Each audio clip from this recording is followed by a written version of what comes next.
It's incredibly hard for me to pick just one project that I'm passionate about. I mean,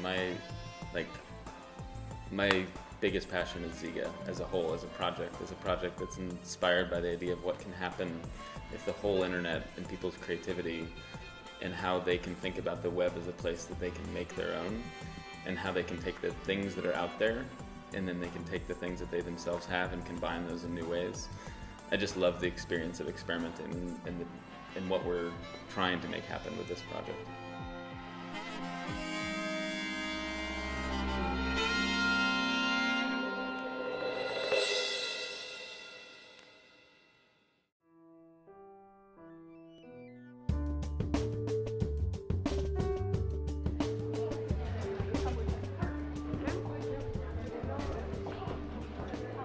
So this event was on human rights, universal, interdependent and interrelated.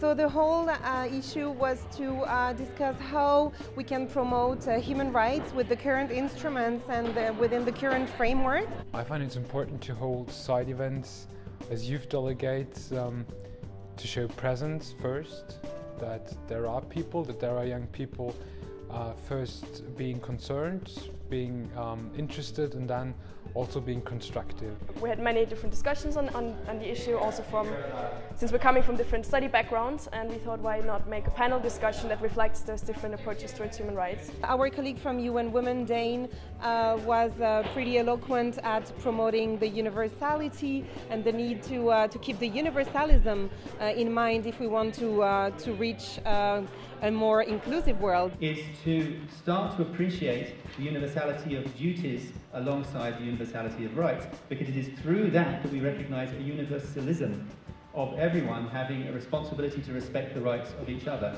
Without that, human rights is actually a far narrower thing. Dominic Packer, talking about identities, about the formation of identities and how social norms can affect change and can affect institutional change. What I study are group identities, how people define themselves in terms of the groups that they belong to, how those groups can be formed. The human species is a very groupy species. We like groups. Some of the best parts of life are in groups. Maya Saoud spoke about her advocacy lab. It's an amazing project, a grassroots project here in New York, looking at how you can promote human rights education amongst young people. False charity to me is doing something that you think is seeking out to help, right? But in fact, what you're doing is addressing the issue on the surface. And then Leo Castillo, our colleague from OHCHR, sort of give us an overview of how we got there in terms of human rights instruments, really emphasizing the cumulative approach. If you go back to the Universal Declaration, Article 15 says everyone has the right to nationality. Many countries around the world that actually have ratified international treaties, they do not recognize the mom passing on the nationality to their children. So Ahmed Paul raised the issue of maybe some,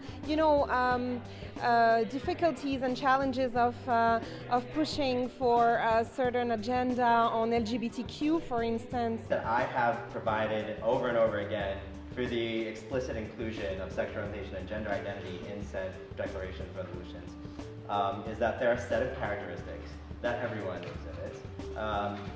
Heterosexuals, homosexuals, pansexuals, that they don't pertain to any one demographic or a single group of people. Why we invited the artists and also what they spoke about was the fact how multi-dimensional an identity can be. I come from two sides of one coin that never stops spinning. The revolving door of change and revolution. Brooklyn is the mountaintop. Palestine, my bloodline, come from a culture of ambidextrous as they come. I would say it was good because even if the side event couldn't deliver a specific answer to that topic, it showed up or brought up the complexity of that topic. I loose my curls at night, lift the window, and leave myself on the screen. I read Lorca in the Spanish, pondering his beard of butterflies until I feel feminine enough to sleep. Thank you.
It's entirely in comic book form. My dissertation was a comic book.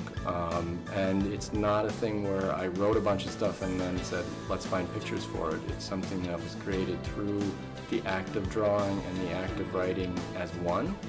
So I really very much, it very much argues for the importance of visual thinking and visual making, but its genesis was through that as well. So had I written a text document and later drawn it, it would have been a very different, I would have gone in different directions, discovered different things. Well, I think it always has been important, but it's not been accepted. I think that's the biggest thing. I mean, I think I lucked out in that I hit a time where comic books have been more accepted and people are embracing visual thinking at least a little bit more in schools and in higher ed. So I think I hit the right time where people were hungry for it, and I happened to have an argument that said why it mattered, and I was able to do it at the same time and have the support of my committee to go forth. So I think I think we are, as a larger society, recognizing that we make sense of things visually, and the more these messages aren't new. I mean, we've been reading about multimodality and visual, the aid intelligence, all those things have been around for a long time. Reception's been fantastic. It's already being used in classrooms from high school philosophy to graduate arts-based research to education method. I don't know how many total, but it's in a lot of diverse classes already. Reviews and all those things have been extremely favorable, so I'll take that. And I think there's just a big interest in it. I did an interview with a paper in Brazil, and they did a review in Germany. I think there's a hunger around the world to see different ways of what education can look like. I think there's a greater interest in comics now, so to see those two things kind of smashed together, I think people are excited about it, and I think hopefully not just the novelty, but what I actually did.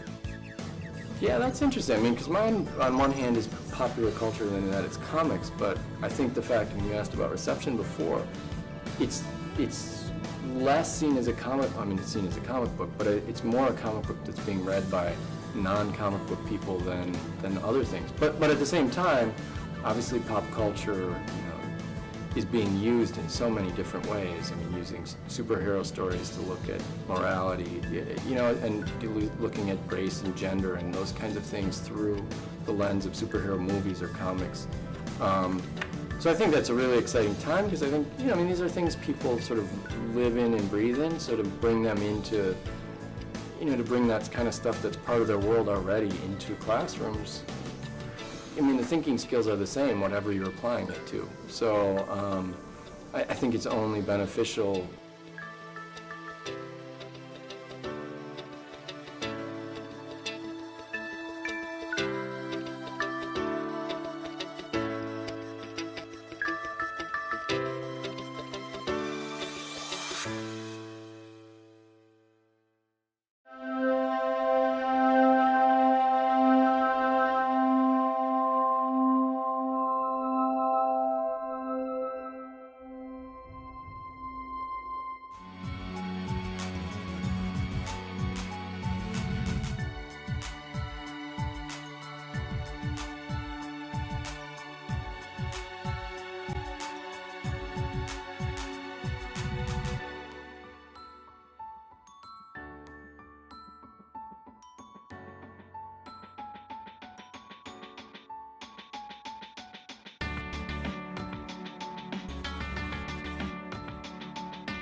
It's a place that's designed to be multi-use and multi-purpose. So right now you see it as kind of a cafe setup, coffee shop and food and drinks and stuff. If you were here 20 minutes earlier, actually probably when you arrived, you might have seen it set up for a workshop this morning.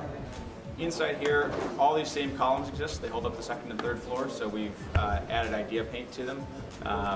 Students really make them their own. We, at the outset, wrote a bunch of stuff on them to try to inspire folks, and now have to go through and erase fairly regularly so that there's room for growth. That QR code actually works and is awesome if anyone has a QR reader. Came in one morning, and Devin, who's a student, was drawing that out with a ruler, and if you scan it, it says, you have the power to change the world.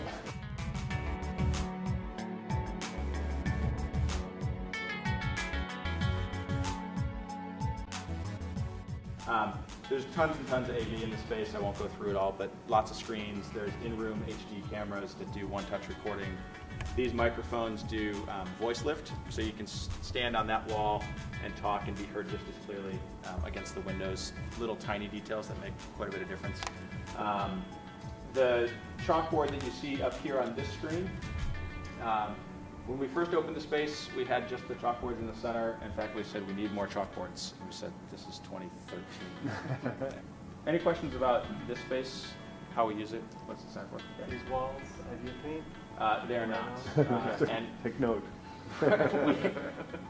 Early on, a lot of people said every surface is writable, and that is in fact true, but it's not erasable.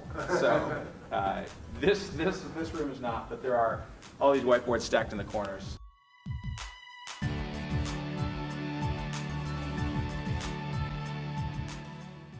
folks in the back of the room, that's really grown or become more stable, and you can see where over time that really, they play a larger and larger role in the kind of structured serendipity and all the things that happen. I'm just curious, is that the trajectory you're seeing? As I said at the beginning, we're open ears and open eyes. I mean, we say all the time, and we still say it today, that we're putting the plane together as we're on the runway. And so in some of these cases, if a student has a great idea for something, we adopt it and try to go forward.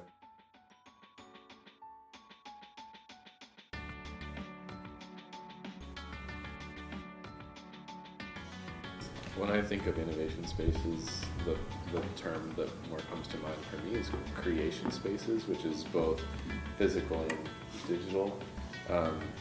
And the way I think about it is in terms of creation spaces as defined by Power of Pole and John Hagel and Center for the Edge. And a big thing for them is learning faster, learning from each other. So the successes and failures luncheons was really, really interesting to me.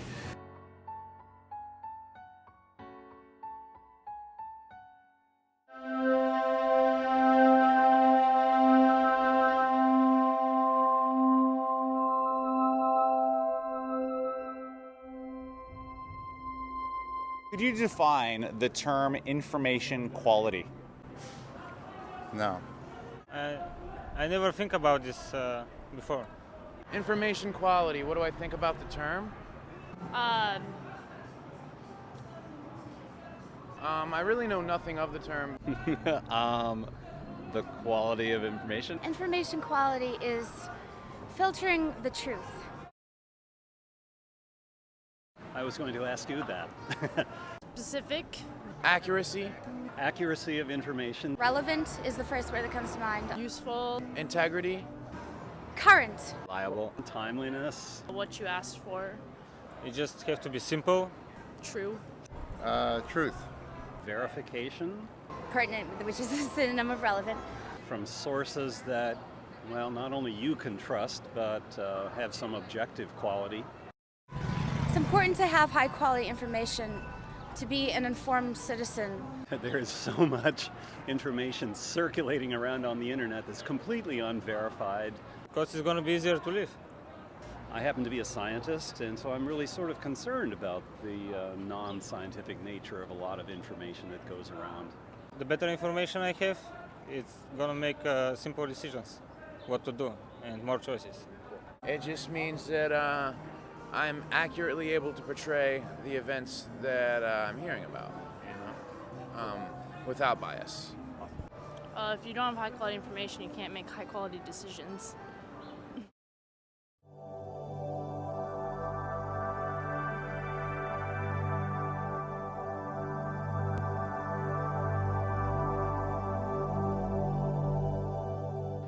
Today's event is the first formal in-person kickoff since the DPLA has become live. I think what today is all about is giving us a chance to reconnect with the DPLA community. It's a very exciting moment in the history of this startup, and it's got lots of positive energy and lots of things we still have to accomplish. We had thousands of people during the planning phase that were so important to creating what DPLA is today, and this gives us a chance to get back in touch with them. I think DPLA is important for American democracy. In very simple terms, the creation of a national digital library system created by the private sector and public sector coming together will strengthen local communities and it will strengthen the way in which we participate in our democracy. Well, I think the key to DPLA's success isn't the technology, it's the social aspect to it. It's really a collaborative project, and we've been so lucky to have so many partners. Over, I think we are at 18 hubs, which are big aggregators of content, and over 1,000 different institutions that have been a part of this, contributing materials together, and so many other people who've contributed ideas, time, energy to the effort. The title of the session was Using the DPL for Advanced Research, and we had, I thought, a really productive discussion about focusing a lot on how you could link the data and use the data, connect the data to, in the DPL to other available projects. I thought it was very productive and interesting. I'm doing a think tank with two other co-leaders on the future of libraries, and it's a think tank, so it's very participatory. The variety and diversity of the stuff that's in the DPLA is amazing. You can use it to expand the scope of the class and the research that I'm doing. I'm used to using research libraries that have a very specific focus, and the DPLA has a much more diverse body of materials. What we've asked the groups, we've divided them into about 6 small groups to discuss the different issues. We gave them scenarios of possibilities for libraries in the future, and they've been charged to discuss the top issues and to come away with both a summary of their discussions as well as 2 items for a list. One, to be able to say what can be implemented immediately and what is a more futuristic implementation of a technology. I guess my specific session, the only thing I'd have to say is what was really great for me is I'm not naturally a digital humanities person. This is where I'm coming from from a more traditional research perspective, and I thought it was a very welcoming and open discussion that allowed me entry in a way that I haven't seen in a lot of academic conferences, so I was really impressed. It's just been an incredible day. We had 700 people sign up to come, and you can just feel the energy. When I got up on stage this morning, first thing, there was just a lot of smiles in the crowd, a lot of people who know each other, old friends and some new friends who have worked on the project, so I think it's wonderful to get together and have a chance to do this in person. Well, I hope that people from many different walks of life, whether representing a particular community group from a particular racial background, or someone who is representing funders, or people who are representing large institutions, I hope that they will all see a place for themselves within the DPLA. This is a community-driven organization, and one where we want lots of participation from smart and devoted people who want to volunteer their time and their treasure, in the case of philanthropists, to make something that's truly in the public interest. If someone hasn't had a chance to say hi, happy to do so. Pick up stuff on your way out, and thanks again.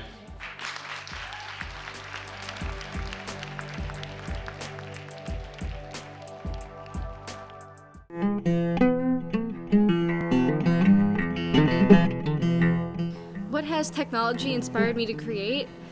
Technology encourages me to go beyond my comfort zone in what I learn. Technology is still inspiring me to create a new kind of learning and education for younger generation. It's also inspired me to get more youth voices out there. To be creative. Technology has inspired me to create, more than anything, new ideas. Technology has inspired me to create a documentary video about my relatives in Europe. I use technology to create an international news hub for people of my age and also younger people.